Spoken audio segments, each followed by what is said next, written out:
Bonjour, je m'appelle Alexandre et dans cette vidéo, je vais vous présenter un jeu que j'ai développé et qui s'appelle Clash of Druids.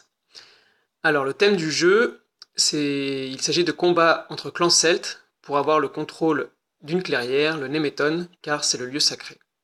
C'est en effet là que les Celtes allaient faire leurs invocations envers les forces de la nature et Morrigan, la déesse guerrière. Et bien évidemment, ils veulent être les seuls clans à pouvoir faire ces invocations, et donc ils veulent être les seuls à contrôler la clairière. Alors il s'agit d'un jeu pour 2 à 8 joueurs, à partir de 8 ans, pour des parties qui vont durer de 10 minutes à 2 joueurs, jusqu'à 40 minutes à 8 joueurs. Et il a la particularité de se jouer en équipe, dès qu'on est 4, 6 ou 8 joueurs, et dans toutes les configurations, on peut également jouer les uns contre les autres. Alors, quel est le but du jeu? Eh bien, c'est d'être le clan qui a le plus de puissance magique dans la clairière à la fin de la partie. Alors, le jeu est composé de cartes. Donc, nous avons des cartes pour les 8 clans. Et nous avons des bandeaux de 4 cartes qui permettent de former les clairières.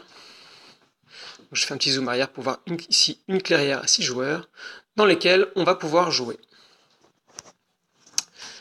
Alors, le but du jeu est très simple, donc je disais, c'est d'être le clan qui a le plus de points de magie à la fin de la partie. Alors, comment ça se passe? Eh bien, dans le jeu de base, on a chacun les mêmes 12 cartes qui représentent les 12 membres de sa tribu, de son clan celte.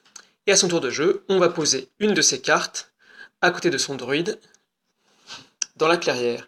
En effet, le druide est la première carte qui est toujours posée dans la clairière. Et à son tour de jeu, on posera une carte de son clan à côté d'une carte déjà présente à soi dans l'arène.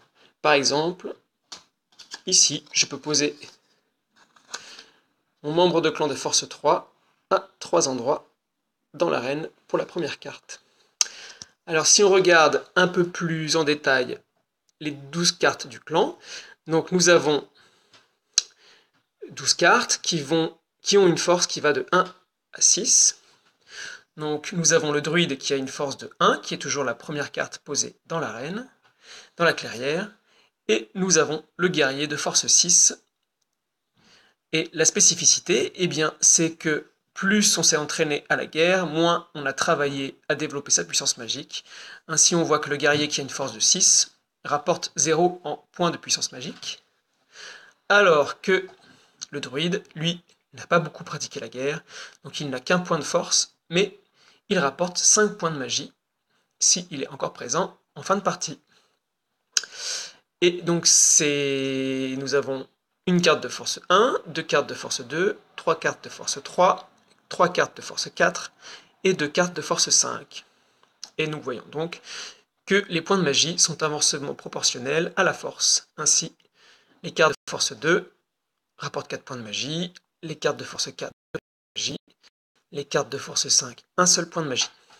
Et dans le jeu de base, nous avons 2 cartes qui ont un pouvoir supplémentaire. Le mage de force 2, qui est le plus rapide, permet de rejouer une carte. Et le guerrier de force 5, qui peut également écraser les cartes qui ont une force de 5. En effet, à son tour de jeu, eh bien c'est très simple, on prend une carte de sa main et on la pose dans la clairière, soit sur une case vide, soit sur une case adverse. Et pour pouvoir poser sa carte, son membre de clan, sur un membre de clan adverse, il faut avoir une force strictement supérieure. Ainsi, le guerrier de force 5 est le seul qui peut écraser un autre membre de clan qui a une force égale à la sienne. Donc ainsi, comment se déroule une partie? Chacun va jouer des cartes de sa main, on va écraser les cartes membres de clan des adversaires, et à la fin de la partie, on regardera les points de magie sur les cartes de son clan encore présentes dans la clairière. Et donc évidemment, les cartes qui ont été écrasées par une autre carte d'un autre clan, on ne les comptera pas. Une seule carte a une particularité, c'est le druide. Elle nous rapporte 5 points de magie si nous l'avons en possession, mais par contre, il est possible de nous voler notre druide si un clan adverse arrive à poser une carte d'un membre de son clan sur notre druide, il la prend aussitôt, ce qui lui rapportera 5 points de magie. Donc c'est la seule carte qui rapporte des points de magie lorsqu'on la recouvre. Les autres cartes, elles nous font seulement perdre des points lorsqu'elles sont recouvertes. Donc voilà pour la présentation générale des règles. J'ai également développé 3 extensions. Donc nous avons une première extension qui rapporte des nouvelles cartes de clan pour tous les clans, donc qui sont les mêmes pour tous les clans. Nous avons le guerrier maudit, donc il a une force de 7, il peut donc écraser n'importe quel membre de clan adverse. Nous n'avons pas à jouer cette carte obligatoirement, nous pouvons la garder dans la main, et si nous la jouons, elle nous fait perdre 4 points de magie en fin de partie. Donc c'est une carte joker ou super dissuasive qui permet de soit essayer de contrôler des position stratégique dans la clairière, soit d'offrir un fort bonus d'attaque ou de défense. Nous avons également la carte 0, qui permet à un joueur de repartir n'importe où dans la clairière, et ainsi de pouvoir se télétransporter. La deuxième extension, elle apporte des pouvoirs uniques pour chaque clan. Nous avons donc par exemple ici la source, le druide, qui a une force supérieure à 5, il faut donc une carte de force 6 pour la conquérir. Elle permet d'avoir 7 points de magie, elle rapporte 7 points de magie à la fin de la partie, mais elle rapporte également 7 points de magie à un adversaire si il la remporte.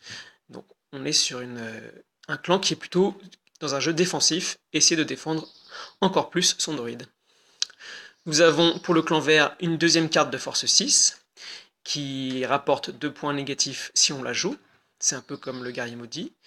Nous avons le jumeau, qui, lorsqu'il est posé avec son frère, donc c'est une carte de force 5, et lorsqu'il est posé avec son frère, il devient une carte de force 6. Nous avons le mage de force 2, qui est protégé contre les cartes de force 3 et 4 adverses. Nous avons le guerrier destructeur, qui détruit toute une ligne, toutes les cartes présentes dans une ligne dans la clairière, mais il se détruit lui-même. Ainsi, il est très puissant, mais il nous laisse sans notre grosse carte de défense. Nous avons les cartes de force 3 qui peuvent être jouées en diagonale. Nous avons ici les guerriers de force 4 qui peuvent sauter une case. Et pour le clan jaune, un guerrier maudit. Donc il n'est pas obligatoire de jouer cette carte, mais si on la joue, elle nous fait perdre 4 points de puissance magique. Donc voilà la deuxième extension. Et puis nous avons une dernière extension qui rajoute des dolmens magiques. Ces dolmens sont rajoutés dans la clairière. Donc là je fais une mise en place aléatoire. Ces dolmens rapportent 3 ou 4 points de magie. Et c'est à l'inverse des druides. Ici il faut être le dernier à contrôler dolmens pour récupérer les points de puissance magique à la fin de la partie. Ainsi, si dans la partie je pose un guerrier de force 3 dessus, c'est moi qui le contrôle. Mais si plus tard dans la partie, un autre clan pose un guerrier de force 5, c'est lui qui aura les points de puissance magique. Voilà pour la présentation des règles de Clash of Druids. J'espère que ce jeu vous intéressera. Merci.